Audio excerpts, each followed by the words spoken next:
Hello, my name is Zachary Abbott, and this is my presentation for Department Values and Ethical Decisions.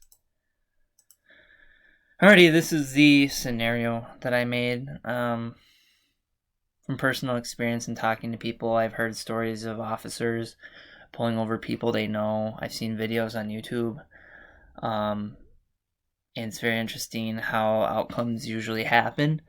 So I kept with the theme, and just for the sake of my scenario here, I'm going to read it for you. An officer is working the night shift when they observe a vehicle cross the fog line twice and appears to be having difficulty maintaining its lane. The officer pulls the vehicle over and observes the smell of alcohol, and the driver admits to having 3 beers. The driver is a young boy by the name of John Doe. He gets out and the officer performs field sobriety tests. From the officer's training, the young man has failed them and he is placed under arrest for DWI. While the officer's partner arrives, the partner tells the officer that the young man is the police chief's oldest son. After hearing this, a supervisor asks, "Well, how drunk do they really seem to be?" To which the officer replies, Not too bad." The sergeant tells the young officer to unarrest the driver and to call a sober ride instead. No incident report is filed and no charges are made. So let's just kind of go through the situation and see what kind of decisions were made. So the officer pulls over the vehicle because it's unable to maintain its lane. The driver fails field sobriety tests, and the driver is under arrest with probable cause for DWI. So I don't really see any bad decision making as far as the officer is concerned until the following. And I kind of show right where in this yellow, right where this bad ethical decision making starts. The driver's unarrested. The driver is treated with favoritism due to the personal relationship, which is the police chief's son. Integrity is violated. They didn't do the right thing.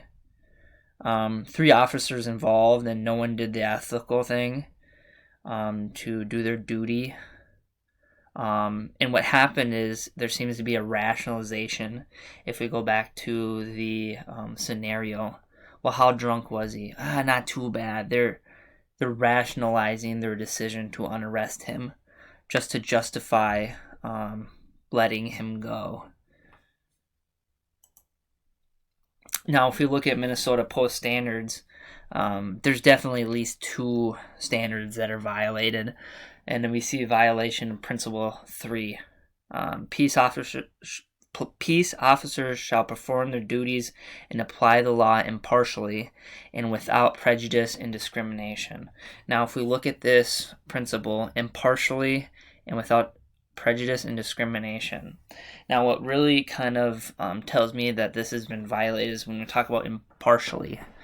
The driver was arrested with probable cause, and the only reason that they were unarrested is because they knew that this individual was the son of the police chief, and this is favoritism and not impartial treatment, because if it wasn't, or they didn't know that it was the police chief's son, that individual would most likely still be under arrest and being charged with DWI.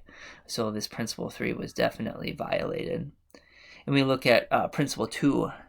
Peace officers shall refrain from any conduct in an official capacity that detracts from the public's faith and integrity of the criminal justice system. Now, we know that police officers have discretion in the decisions that they make. However, this discretion can influence the trust between the public and the department.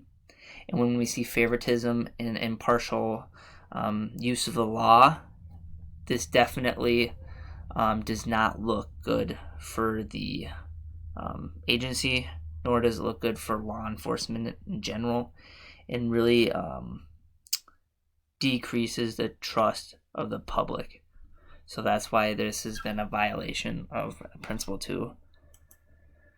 So when I talk about the department's values, we're going to talk about building trust. This is very important as far as community policing. If the people that we are supposed to be policing don't trust us, we really have nothing. Reducing crime. When this individual is let go because of favoritism, the law has not been enforced properly. And by letting someone go is not creating a safe environment. If he knows that he can get away with it, why not a second time? So an important value that was violated of the department's professionalism. To me, professionalism is acting in a manner that gives law enforcement a good image and brings no discredit to the agency, acting in a manner with composure and making rational decisions. And decisions in this stop were rational until they knew who the subject was. And this second one here, integrity, doing the right thing in the face of adversity and when no one is looking. All three of the officers did not practice good integrity. They did not do the right thing when the spotlight really wasn't on them. They made a poor decision. And then thirdly, fairness. There was fairness is equal treatment to all community members. And as kind of discussed earlier, I won't go too much into it again, but there was definitely favoritism in this stop. Unethical decision affects law enforcement greatly and compromises the trust between the agency and the community. It really gives a bad image, so this should be taken very seriously. And I think there's a bunch of things that can be done, but one of the first probably would be unpaid suspension for the officers involved. I think maybe this is a low to mid-level severity of the decision. They should take some time off to maybe think about what they've done and the importance of their job. Secondly, ethical training paid by the officer or by the agency would be a really good treatment for those who just maybe need some reminders about how important their job is and to keep that trust with the community. And as far as maybe more severe circumstances would be termination, because we necessarily don't want that kind of behavior representing our agency.